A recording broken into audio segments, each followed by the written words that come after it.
Hi everybody, it's Sue Paget from The Change Guru. I hope you're fantastic wherever you are today. This week I want to talk to you about ways that you can make going to the doctor a really good experience, an experience that you're going to get a lot out of.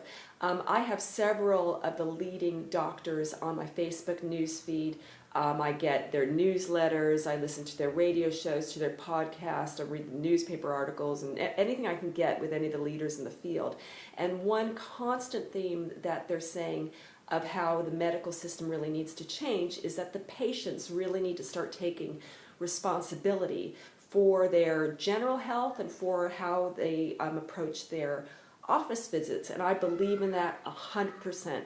I really don't go to the doctor much at all except for just some of the basic things. I consider myself the doctor. I consider my walking my doctor. I consider my yoga my doctor. I consider my spiritual health my doctor. I consider my relationship health my doctor, on and on and on. All of those things I really take active responsibility for my overall health, and the doctor is just kind of like, you know, the seal of approval of it all. So I want to share with you 3 things that I do when I go to the doctor that will help empower you when you go in for an appointment, whether it's basic or whatever. They're just 3 really, really basic things.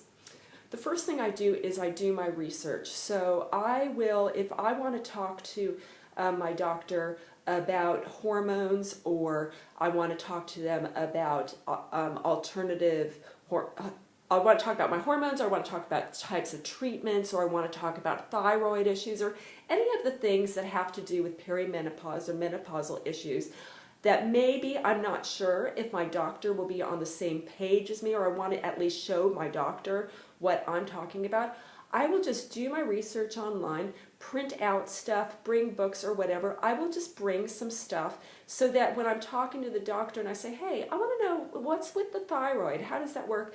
And if they say you don't need to worry about that, I can pull out my research and I can say, hey, but this says. So it's just a way, it's not to be annoying, and you have to keep in mind doctors really have very little time. I think it's like, you know, 5 minutes of talking time or something really, really limited, but it just means you are knowledgeable, you're doing your homework, and you can have a discussion. You, in fact, could even leave some stuff for a doctor to read if there's some type of alternative treatment that you want them to know that you're doing or whatever. It's just, at the very least, you've done your homework.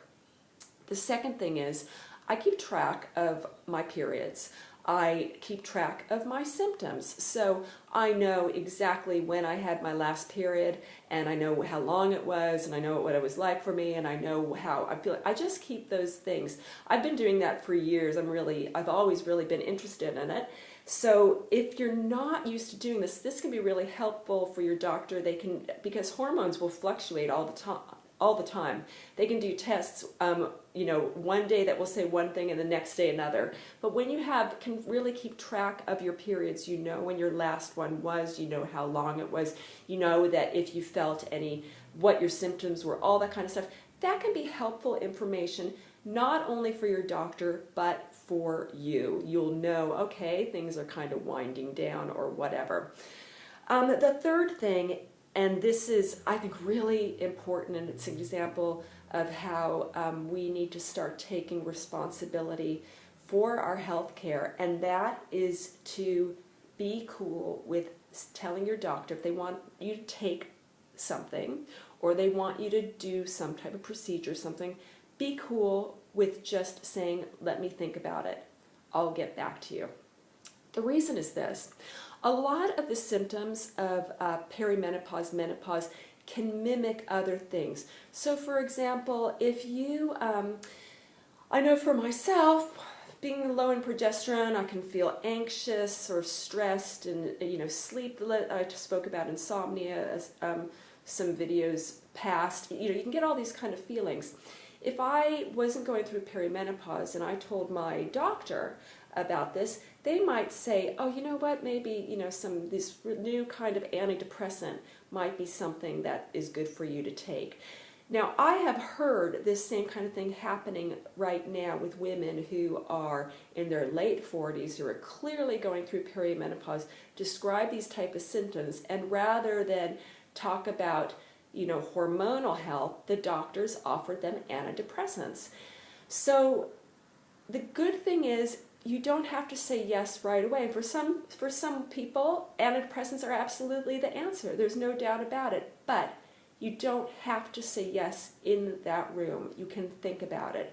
You can get more information. You can either get a second opinion from another doctor. You can get so much information online right now, and even contact the best doctors in the world to get their opinions just through Twitter or Facebook or email or that kind of thing. But you don't have to say yes. Prescriptive drugs are like higher than ever right now. That's just simply because we put doctors on a pedestal. We think doctors are, the most trusted people, and we want to be told what to do, but clearly even the best doctors in the world right now are saying, patient, it's time for you to step up. So that's what all this is about. It's just about stepping up, taking responsibility for our health, so that it's not like doctor here, patient here. It's like this. It's just like this. We're working together. We're a team. All right, so I hope those things have kind of changed your mind about the patient-doctor relationship. I know they have with me, and rather than feeling challenged that I don't have a doctor who can really just give me everything that I need, I love that I'm the one that can be in control of my health. I really love that, and the more we talk about ways to support each other during this time, the better for us all. It's wonderful the doctors are speaking out on this. All right, so I trust that served you. I do these videos every single week. They're my absolute pleasure. So come on, subscribe to this YouTube channel, and you can also come and follow me at Blog Talk Radio, and that is blogtalkradio.com/thechangeguru. I do podcasts every week. In fact, if you go to iTunes and you just look for me, The Change Guru or Susan Paget on iTunes, you can now subscribe to me on iTunes. So that makes me very excited. All right, have a beautiful week. Thank you so much for watching, and I look forward to talking to you next time. Bye for now.